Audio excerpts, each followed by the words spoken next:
इसका दुख गाडरवाड़ा को होना चाहिए, कभी होगा, या सुख, जबलपुर को इसमें बीच में आना नहीं चाहिए। लेकिन मन कैसे तर्क रचता है। अब जो अष्टावक्र की कथा को देखेगा वो सुनते से ही कह देगा गलत, असंभव। ये तो कथा जिन्होंने लिखी है उनको भी पता है कि कहीं कोई गर्व से बोलता है।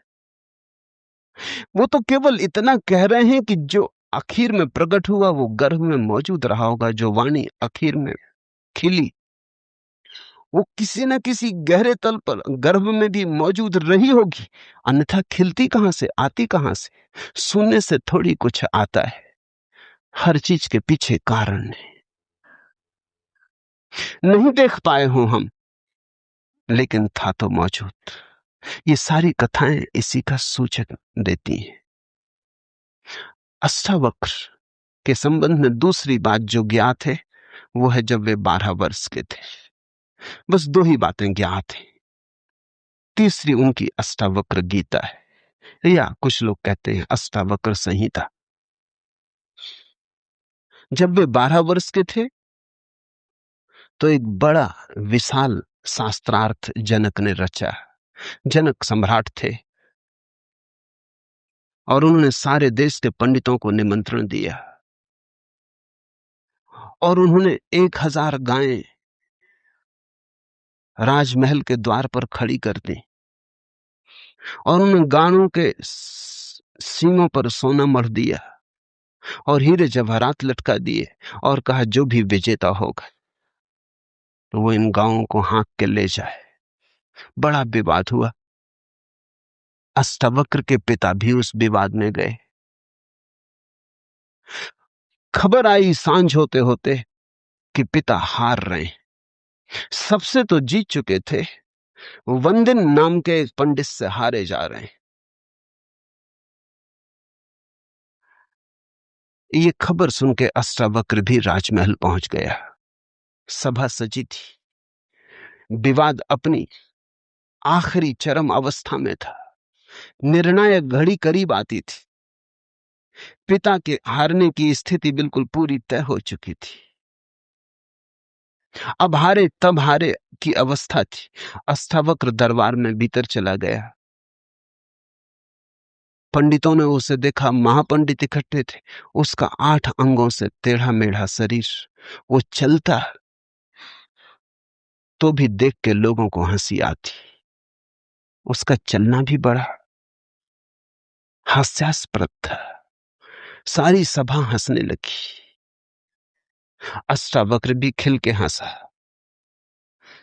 जनक ने पूछा, और सब हंसते हैं वो तो मैं समझ गया क्यों हंसते, लेकिन बेटे तू क्यों हंसा? अष्टावक्र ने कहा, मैं इसलिए हंस रहा हूं कि इन चम्हारों की सभा में सत्य का निर्णय हो रहा है। बड़ा आदमी अनूठा रहा होगा। ये चम्हार यहां क्या कर रहे हैं? सन्नाटा छा गया। चम्हार? सम्राट ने पूछा, तेरा मतलब? उसने कहा, सीधी सी बात है, इनको चमड़ी ही दिखाई पड़ती है, मैं नहीं दिखाई पड़ता। मुझसे सीधा साधा आदमी खोजना मुश्किल है, वो तो इनको दिखाई ही नहीं पड़ता। इनको आड़ा टेढ़ा शरीर दिखाई पड़ता है। ये चम्हार है, ये चमड़ी के पारखी। राजन, मंदिर के टेढ़े होने से कहीं आकाश टेढ़ा होता है?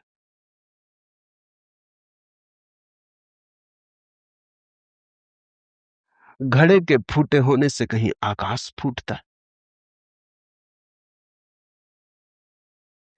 आकाश तो निर्विकार है। मेरा शरीर टेढ़ा मेढ़ा है, लेकिन मैं तो नहीं। ये जो भीतर बसा है इसकी तरफ तो देखो। इससे तुम सीधा साधा और कुछ खोज ना सकोगे।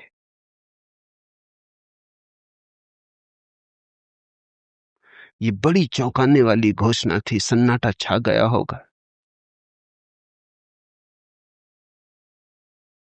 जनक प्रभावित हुआ,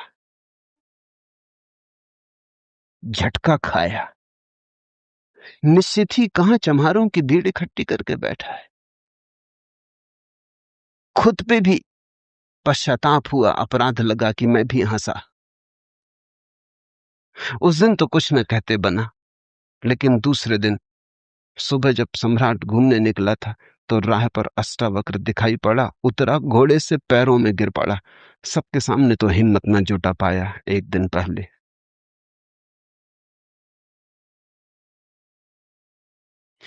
दिन पहले तो कहा था, बेटे तू क्यों हंसता है? 12 साल का लड़का था।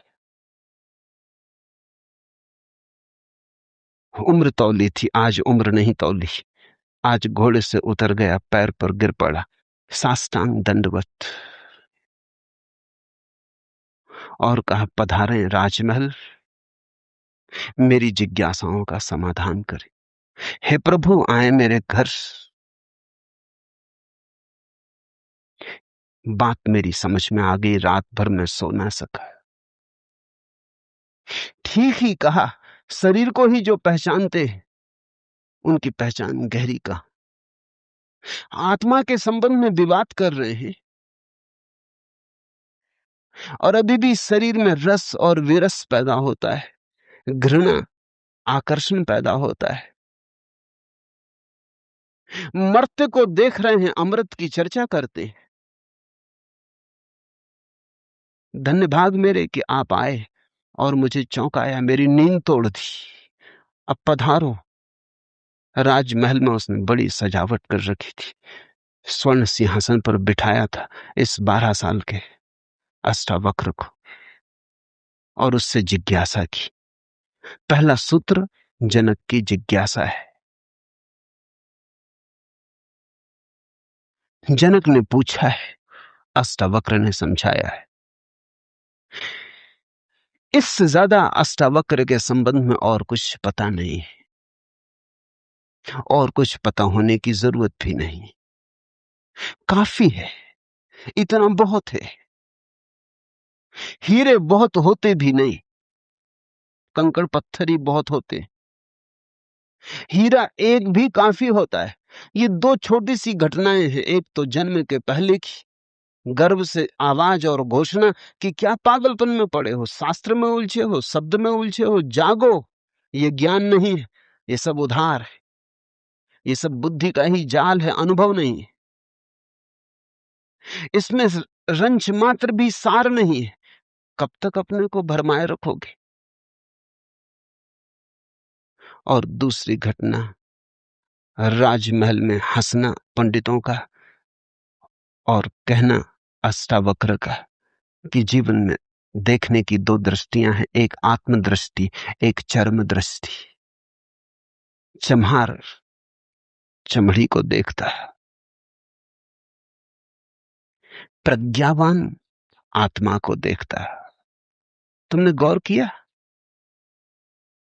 चम्हार तुम्हारे चेहरे की तरफ देखते नहीं, वो जूते को ही देखता। असल में चम्हार जूते को देख के सब पहचान लेता तुम्हारे संबंध में कि आर्थिक हालत कैसी है, सफलता मिल रही कि विफलता मिल रही, भाग्य कैसा चल रहा, वो सब जूते में लिखा है। जूते की सिलवटें कह देती, जूते की दशा कह देती, जूते में तुम्हारी आत्मकथा लिखी, चम्हार पढ़ लेता। जूते में चमक, जूते का ताजा और नया होना, चम्हार तुमसे प्रसन्नता से मिलता है। जूता ही उसके लिए तुम्हारी आत्मा का सबूत है। दर्जी कपड़े देखता है, तुम्हारा कोट कपड़ा देख के समझ लेता है हालत कैसी। सबकी अपनी बंधी हुई दृष्टियां हैं। सिर्फ आत्मवान ही आत्मा को देखता है। उसकी कोई दृष्टि नहीं है, उसके पास दर्शन है। एक छोटी घटना और, जो अष्टावक्र के जीवन से संबंधित नहीं, रामकृष्ण और विवेकानंद के जीवन से संबंधित है, लेकिन अष्टावक्र से उसका जोड़ है। फिर हम सूत्रों में प्रवेश करें। विवेकानंद रामकृष्ण के पास आए तब उनका नाम नरेंद्रनाथ था। विवेकानंद बाद में रामकृष्ण ने उनको पुकारा। जब आए रामकृष्ण के पास तो अति विवादी थे, नास्तिक थे, तर्कवादी थे, हर चीज के लिए प्रमाण चाहते थे। कुछ चीजें हैं जिनके लिए कोई प्रमाण नहीं, मजबूरी है। परमात्मा के लिए कोई प्रमाण नहीं है और प्रमाण नहीं है। प्रेम के लिए कोई प्रमाण नहीं है और प्रमाण नहीं है। सौंदर्य के लिए कोई प्रमाण नहीं है और प्रमाण नहीं है। अगर मैं कहूं देखो ये खजूरेना के वृक्ष कैसे सुंदर, और तुम कहो हमें तो कोई सौंदर्य दिखाई नहीं पड़ता, वृक्ष जैसे वृक्ष है। सिद्ध करें मुश्किल हो जाएगी। कैसे सिद्ध करें कि सुंदर है? सुंदर होने के लिए सौंदर्य की परख चाहिए और तो कोई उपाय नहीं। आंख चाहिए और तो कोई उपाय नहीं। कहते हैं मजनू ने कहा कि लैला को जानना हो तो मजनू की आंख चाहिए। ठीक कहा। लैला को देखने का और कोई उपाय ही नहीं। मजनू को बुलाया था उसके गांव के राजा ने और कहा था तू पागल है, मैं तेरी लैला को जानता हूं, साधारण सी लड़की है, काली कलूटी, कुछ खास नहीं, तुझ पे मुझे दया आती। ये मेरे राजमहल की 12 लड़कियां खड़ी, ये इस देश की सुंदरतम स्त्रियां, इनमें से तू कोई भी चुन ले, ये तुझे रोते देख के मेरा भी प्राण रोता है। उसने देखा और उसने कहा इनमें तो लैला कोई भी नहीं, ये तो लैला के मुकाबले तो दूर, उसके चरण की धूल भी नहीं। सम्राट कहने लगा मजनू तू पागल है। मजनू ने कहा यह हो सकता है, लेकिन एक बात आपसे कहना चाहता हूं, लैला को देखना हो तो मजनू की आंख चाहिए।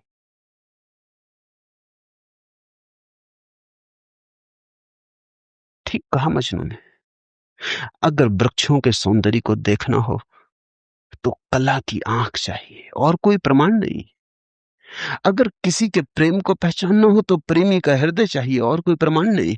और परमात्मा तो इस जगत के सारे सौंदर्य और सारे प्रेम और सारे सत्य का इकट्ठा नाम है। उसके लिए तो ऐसा निर्विकार चित्त चाहिए, ऐसा साक्षी भाव चाहिए जहां कोई शब्द न रह जाए, कोई विचार न रह जाए, कोई तरंग ना उठे, वहां कोई धूल न रह जाए, मन की और चित्त का दर्पण परिपूर्ण शुद्ध हो। प्रमाण कहां? रामकृष्ण से विवेकानंद ने कहा प्रमाण चाहिए। है परमात्मा तो प्रमाण थे।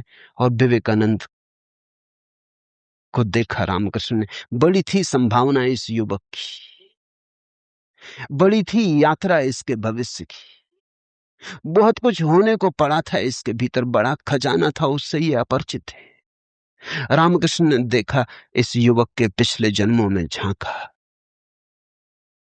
ये बड़ी संपदा, बड़े पुण्य की संपदा लेकर आ रहा है। ये ऐसे ही तर्क में दबा न रह जाए। कराए उठा होगा पीड़ा और करुणा से रामकृष्ण का हृदय। उन्होंने कहा छोड़, प्रमाण वगैरह बाद में सोच लेंगे, मैं जरा बूढ़ा हुआ, मुझे पढ़ने में अड़चन होती, तू अभी जवान, तेरी आंख अभी तेज, ये किताब पढ़ी, इसे तू पढ़। वो थी अष्टावक्र गीता, जरा मुझे सुनाते। कहते हैं विवेकानंद को इसमें तो कुछ अड़चन न मालूम पड़ी, ये आदमी कुछ ऐसी तो कोई खास बात नहीं मांग रहा है। 2-4 सूत्र पढ़े और एक घबराहट और रोआ रोआ कपने लगा। और विवेकानंद ने कहा मुझसे नहीं पढ़ा जाता। रामकृष्ण ने कहा पढ़ भी, इसमें हर्ज क्या है, तेरा क्या बिगाड़ लेगी ये किताब, तू जवान है अभी, तेरी आंख अभी ताजी, और मैं बूढ़ा हुआ, मुझे पढ़ने में दिक्कत होती, और ये किताब मुझे पढ़नी तो तू पढ़ के सुना दे। कहते हैं उस किताब को सुनाते सुनाते ही विवेकानंद डूब गए। रामकृष्ण ने देखा इस व्यक्ति के भीतर बड़ी संभावना है, बड़ी शुद्ध संभावना है, जैसी एक बोधिसत्व की होती, जो कभी न कभी बुद्ध होना जिसका निर्णीत है, आज नहीं कल, भटके कितना ही, बुद्धत्व जिसके पास चला आ रहा है। क्यों अष्टावक्र की गीता रामकृष्ण ने कही कि तू पढ़ के मुझे सुना दे? क्योंकि इससे ज्यादा शुद्धतम वक्तव्य और कोई नहीं। ये शब्द भी अगर तुम्हारे भीतर पहुंच जाएं तो तुम्हारी सोई हुई आत्मा को जगाने लगेंगे। ये शब्द तुम्हें तरंगायित करेंगे, ये शब्द तुम्हें आह्लादित करेंगे, ये शब्द तुम्हें झकझोरेंगे। इन शब्दों के साथ क्रांति घटित हो सकती। अष्टावक्र की गीता को मैंने यूं ही नहीं चुना है, और जल्दी नहीं चुना, बहुत देर करके चुना है, सोच विचार के। दिन थे जब मैं कृष्ण की गीता पर बोला, क्योंकि भीड़ भाड़ मेरे पास थी। भीड़ भाड़ के लिए अष्टावक्र गीता का कोई अर्थ न था। बड़ी चेष्टा करके भीड़ भाड़ से छुटकारा पाया है। अब तो थोड़े से विवेकानंद यहां हैं। अब तो उनसे बात करनी है जिनकी बड़ी संभावना है। उन थोड़े से लोगों के साथ मेहनत करनी है जिनके साथ मेहनत का परिणाम हो सकता है। अब हीरे तराशने, कंकड़ पत्थरों पर ये छेनी खराब नहीं करनी, इसलिए चुनी है अष्टावक्र की गीता। तुम तैयार हुए हो इसलिए चुनी। पहला सूत्र, जनक ने कहा, हे प्रभु, पुरुष ज्ञान को कैसे प्राप्त होता है, और मुक्ति कैसे होगी, और वैराग्य कैसे प्राप्त होगा, यह मुझे कहिए। एतत् मम ब्रूहि प्रभु, मुझे समझाएं प्रभु। 12 साल के लड़के से सम्राट जनक का कहना, हे प्रभु, भगवान मुझे समझाएं। एतत् मम ब्रूहि, मुझे ना समझ को कुछ समझ दें, मुझे अज्ञानी को जगाएं। 3 प्रश्न पूछे हैं। कथम ज्ञानम, कैसे होगा ज्ञान। साधारणता तो हम सोचेंगे कि ये भी कोई पूछने की बात है, किताबों में भरा पड़ा है। जनक भी जानता था, किताबों में भरा पड़ा है वो ज्ञान नहीं, वो केवल ज्ञान की धूल है, राख है। ज्ञान की ज्योति जब जलती है तो पीछे राख छूट जाती है, राख इकट्ठी होती चली जाती, शास्त्र बन जाती। वेद राख है। कभी जलते हुए अंगारे थे, ऋषियों ने उन्हें अपनी आत्मा में जलाया था, फिर राख रह गए। फिर राख संयोजित की जाती, संग्रहित की जाती, सुव्यवस्थित की जाती। जैसे जब आदमी मर जाता है तो हम उसकी राख इकट्ठी कर लेते हैं, उसको फूल कहते हैं। बड़े मजेदार लोग हैं जिंदगी में जिसको फूल नहीं कहा। उसकी हड्डी वड्डियां इकट्ठी कर लाते हैं, कहते फूल संजोला है, फिर संभाल कर रखते हैं, मंजूसा बनाते हैं। जिसको जिंदगी में कभी फूल का आदर नहीं दिया, जिसको जिंदगी में कभी फूल की तरह देखा नहीं, जब मर जाता है आदमी पागल है, तब उसकी हड्डी को, राख को फूल कहते। ऐसे ही जब कोई बुद्ध जीवित होता है तब तुम सुनते नहीं। जब कोई महावीर तुम्हारे बीच से गुजरता है तब तुम नाराज होते हो। लगता है ये आदमी तुम्हारे सपने तोड़ रहा है या तुम्हारी नींद में दखल डाल रहा है। ये कोई जगाने का वक्त है? अभी अभी तो सपना आना शुरू हुआ था, अभी अभी तो जरा जीतना शुरू किया था जिंदगी में, अभी अभी तो दांव ठीक लगने लगे थे, तीर ठीक ठीक जगह पड़ने लगा था, और ये सज्जन आ गए, ये कहते हैं सब आसार है। अभी अभी तो चुनाव जीते थे, पद पे पहुंचने का रास्ता बना था, और ये महापुरुष आ गए, ये कहते हैं ये सब सपना है, इसमें कुछ सार नहीं, मौत आएगी सब छीन लेगी। छोड़ो भी, जब मौत आएगी तब देखेंगे, बीच में तो इस तरह की बातें मत उठाओ। लेकिन जब महावीर मर जाते, बुद्ध मर जाते, तब उनकी राख को हम इकट्ठी कर लेते, फिर हम धम्म पद बनाते, वेद बनाते, फिर हम पूजा के फूल चढ़ाते। जनक भी जानता था कि शास्त्रों में सूचनाएं भरी पड़ी, लेकिन उसने पूछा कथम ज्ञानम, कैसे होगा ज्ञान। क्योंकि कितना ही जान लो ज्ञान तो होता ही नहीं। जानते जाओ, शास्त्र कंठस्थ कर लो, तोते बन जाओ, एक एक सूत्र याद हो जाए, पूरे वेद स्मृति में छप जाएं, फिर भी ज्ञान तो होता नहीं। कथम ज्ञानम, कैसे होता ज्ञान। कथम मुक्ति,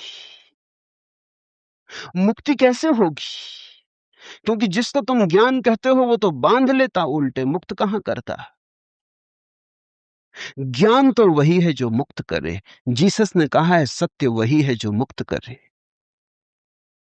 ज्ञान तो वही है जो मुक्त करे। ये ज्ञान की कसौटी है। पंडित मुक्त तो दिखाई नहीं पड़ता, बंधा दिखाई पड़ता है। मुक्ति की बातें करता है, मुक्त दिखाई नहीं पड़ता है। हजार बंधनों में बंधा हुआ मालूम पड़ता है। तुमने कभी गौर किया, तुम्हारे तथाकथित संत तुमसे भी ज्यादा बंधे हुए मालूम पड़ते हैं। तुम शायद थोड़े बहुत मुक्त भी हो, तुम्हारे संत तुमसे भी ज्यादा बंधे हैं, लकीर के फकीर हैं। न उठ सकते स्वतंत्रता से, न बैठ सकते स्वतंत्रता से, न जी सकते स्वतंत्रता से। कुछ दिनों पहले कुछ जैन साध्वियों की मेरे पास खबर आई कि वो मिलना चाहती, मगर श्रावक आने नहीं देते। ये भी बड़े मजे की बात है। साधु का अर्थ होता है जिसने फिक्र छोड़ी समाज की, जो चल पड़ा अरण्य की यात्रा पर, जिसने कहा अब न तुम्हें तुम्हारे आदर की मुझे जरूरत है, ना सम्मान की। लेकिन साधु साध्वी कहते हैं श्रावक आने नहीं देते। वो कहते हैं वहां भूल के मत जाना, वहां गए तो ये दरवाजा बंद। ये कोई साधुता हुई? ये तो परतंत्रता हुई, गुलामी हुई। ये तो बड़ी उल्टी बात हुई। ये तो ऐसा हुआ कि साधु श्रावक को बदले, उसकी जगह श्रावक साधु को बदल रहा है।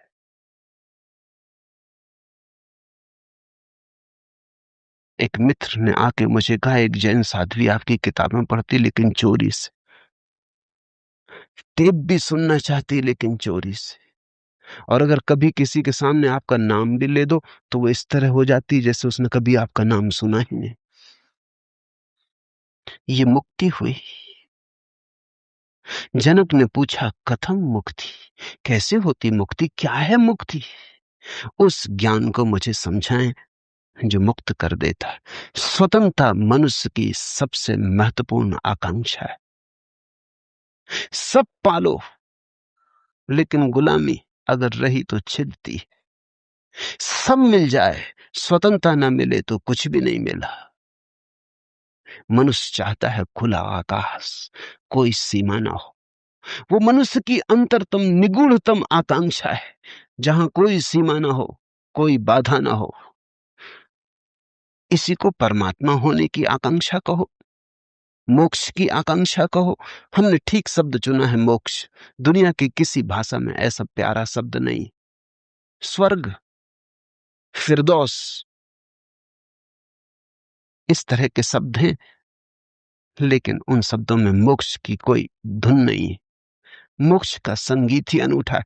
उसका अर्थ ही केवल इतना है, ऐसी परम स्वतंत्रता जिस पर कोई बाधा नहीं है। स्वतंत्रता इतनी शुद्ध कि जिस पे कोई सीमा नहीं। पूछा जनक ने कैसे होगी मुक्ति और कैसे होगा वैराग्य? हे प्रभु मुझे समझाकर कहिए। अष्टावक्र ने गौर से देखा होगा जनक की तरफ, क्योंकि गुरु के लिए वही पहला काम है कि जब कोई जिज्ञासा करे तो वो गौर से देखे जिज्ञासा किस स्रोत से आती, पूछने वाले ने क्यों पूछा है।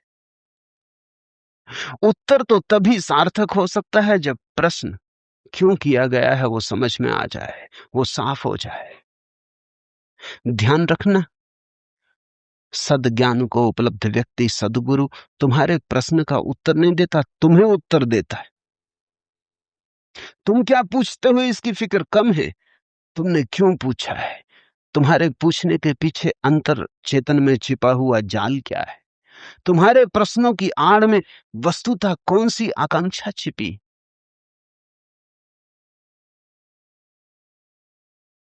दुनिया में चार तरह के लोग हैं, ज्ञानी, मुमुक्षु, अज्ञानी, मूढ़। और दुनिया में चार ही तरह की जिज्ञासाएं होती। ज्ञानी की जिज्ञासा तो निशब्द होती, कहना चाहिए ज्ञानी की जिज्ञासा तो जिज्ञासा होती ही नहीं, जान लिया। जानने को कुछ बचा नहीं। पहुंच गए, चित्त निर्मल हुआ, शांत हुआ, घर लौट आए, विश्राम में आ गए। तो ज्ञानी की जिज्ञासा तो जिज्ञासा जैसी होती ही नहीं। इसका यह अर्थ नहीं कि ज्ञानी सीखने को तैयार नहीं होता। ज्ञानी तो सरल छोटे बच्चे की भांति हो जाता है, सदा तत्पर सीखने को। जितना ज्यादा तुम सीख लेते हो उतनी ही सीखने की तत्परता बढ़ जाती। जितने तुम सरल और निष्कपट होते चले जाते हो उतने ही सीखने के लिए तुम खुल जाते हो। आए हवाएं तुम्हारे द्वार खुले पाती, आए सूरज तुम्हारे द्वार पर दस्तक नहीं देनी पड़ती, आए परमात्मा तुम्हें सदा तत्पर पाता है। ज्ञानी ज्ञान को संग्रहित नहीं करता, ज्ञानी सिर्फ ज्ञान की क्षमता को उपलब्ध होता है। इस बात को ठीक से समझ लेना, क्योंकि पीछे ये काम पड़ेगी। ज्ञानी का केवल इतना ही अर्थ है कि जो जानने के लिए बिल्कुल खुला है, जिसका कोई पक्षपात नहीं, जानने के लिए जिसके पास कोई पर्दा नहीं, जिसके पास जानने के लिए कोई पूर्व नियोजित योजना ढांचा नहीं। ज्ञानी का अर्थ है ध्यानी, जो ध्यानपूर्ण। तो देखा होगा अष्टावक्र ने गौर से जनक में झांक के, ये व्यक्ति ज्ञानी तो नहीं है, ये ध्यान को तो उपलब्ध नहीं हुआ है, अन्यथा इसकी जिज्ञासा मौन होती, उसमें शब्द ना होते। बुद्ध के जीवन में उल्लेख है, एक फकीर मिलने आया, एक साधु मिलने आया, एक परिव्राजक घुमक्कड़। उसने आके बुद्ध से कहा, पूछने योग्य शब्द मेरे पास नहीं, क्या पूछना चाहता हूं उसे शब्दों में बांधने की मेरे पास कोई कुशलता नहीं। आप तो जानते ही हैं, समझ लें, जो मेरे योग को कहते हैं, ये ज्ञानी की जिज्ञासा है। बुद्ध चुप बैठे रहे, उन्होंने कुछ भी ना कहा। घड़ी भर बाद जैसे कुछ घटा। वो जो आदमी चुपचाप बैठा बुद्ध की तरफ देखता रहा था, उसकी आंख से आंसुओं की धार लग गई, चरणों में झुका, नमस्कार किया और कहा, धन्यवाद, खूब धन्यभागी, जो लेने आया था आपने दिया। वो उठ के चला भी गया। उसके चेहरे पे अपूर्व आभा थी, वो नाचता हुआ गया। बुद्ध के आसपास के शिष्य बड़े हैरान हुए, आनंद ने पूछा, बनते भगवान, पहेली हो गई। पहले तो याद नहीं, कहता है कि मुझे पता नहीं कैसे पूछूं, पता नहीं किन शब्दों में पूछूं, ये भी पता नहीं क्या पूछने आया हूं। फिर आप तो जानते ही हैं सब, देख लें, मुझे जो मेरे लिए जरूरी हो कह दें। पहले तो ये आदमी ही जरा पहेली था, ये कोई ढंग हुआ पूछने का? और जब तुम्हें यही पता नहीं कि क्या पूछना, तो पूछना ही क्यों? पूछना क्या, खूब रही। फिर यही बात खत्म ना हुई, आप चुप बैठे सो चुप बैठे रह गए। आपको ऐसा कभी मौन देखा नहीं? कोई पूछता तो आप उत्तर देते। कभी कभी तो ऐसा होता, कोई नहीं भी पूछता तो भी आप उत्तर देते। आपकी करुणा सदा बहती रहती। क्या हुआ अचानक कि आप चुप रह गए और आंख बंद हो गई? और फिर क्या रहस्यमय घटा कि वो आदमी रूपांतरित होने लगा। हमने उसे बदलते देखा, हमने उसे किसी और ही रंग में डूबते देखा, उसमें मस्ती आते देखी। वो नाचता हुआ गया है, आंसुओं से भरा हुआ, गदगद आह्लादित, वो चरणों में झुका, उसकी सुगंध हमें भी छुई। ये हुआ क्या? आप कुछ बोले नहीं, उसने सुना कैसे? और हम तो इतने दिनों से, वर्षों से आपके पास हैं। हम पर आपकी कृपा कम है क्या? ये प्रसाद जो उसे दिया हमें क्यों नहीं मिलता? लेकिन ध्यान रहे उतना ही मिलता है जितना तुम ले सकते हो। बुद्ध ने कहा, सुनो, घोड़े, आनंद से घोड़े की बात की क्योंकि आनंद छत्री था, बुद्ध का चचेरा भाई था, और बचपन से ही घोड़े का बड़ा शौक था, उसे घुड़सवार था, प्रसिद्ध घुड़सवार था, प्रतियोगी था बड़ा। उसने कहा, सुन आनंद, बुद्ध ने कहा, घोड़े चार प्रकार के होते। एक तो मारो भी तो भी टस से मस नहीं होते, रद्दी से रद्दी घोड़े, जितना मारो उतना ही हठ योगी हो जाते हैं, बिल्कुल हट बांध के खड़े हो जाते। तुम मारो तो वो जिद बना लेते हैं कि देखें कौन जीतता। फिर दूसरे तरह के घोड़े होते हैं, मारो तो चलते हैं, न मारो तो नहीं चलते, कम से कम पहले से बेहतर। फिर तीसरे तरह के घोड़े होते हैं, कोड़ा फटकारो, मारना काफी जरूरी नहीं, सिर्फ कोड़ा फटकारो, आवाज काफी। और भी कुलीन होते, दूसरे से भी बेहतर। फिर आनंद, तुझे जरूर पता होगा, ऐसे भी घोड़े होते हैं कि कोड़े की छाया देख के भागते हैं, फटकारना भी नहीं पड़ता। ये ऐसा ही घोड़ा था, छाया काफी। अष्टावक्र ने देखा होगा गौर से, जब तुम आके मुझसे कुछ पूछते हो तो तुम्हारे प्रश्न से ज्यादा महत्वपूर्ण सवाल तुम हो। कभी कभी तुम्हें भी ऐसा लगता होगा कि तुमने जो नहीं पूछा था वो मैंने उत्तर दिया है, और कभी कभी तुम्हें ऐसा भी लगता होगा कि शायद मैं टाल गया तुम्हारे प्रश्न को, बचाव कर गया, कुछ और उत्तर दे गया हूं। लेकिन सदा तुम्हारी भीतरी जरूरत ज्यादा महत्वपूर्ण। तुम क्या पूछते हो ये उतना महत्वपूर्ण नहीं, क्योंकि तुम्हें खुद ही ठीक पता नहीं तुम क्या पूछते हो, क्यों पूछते हो। उत्तर वही दिया जाता है जिसकी तुम्हें जरूरत है, तुम्हारे पूछने से कुछ तय नहीं होता। देखा होगा, अष्टावक्र ने ज्ञानी तो नहीं है जनक, अज्ञानी है फिर क्या? अज्ञानी भी नहीं है, क्योंकि अज्ञानी तो अकड़ीला, अकड़ा से भरा होता है। अज्ञानी तो झुकना जानता ही नहीं। ये तो मुझ 12 साल की उम्र के लड़के के पैरों में झुक गया, साष्टांग दंडवत की। ये अज्ञानी के लिए असंभव है। अज्ञानी तो समझता है कि मैं जानता ही हूं, मुझे कौन समझाएगा। अज्ञानी अगर कभी पूछता भी है तो तुम्हें गलत सिद्ध करने को पूछता है, क्योंकि अज्ञानी तो ये मान के चलता है कि पता तो मुझे है ही, देखें इनको भी पता है या नहीं।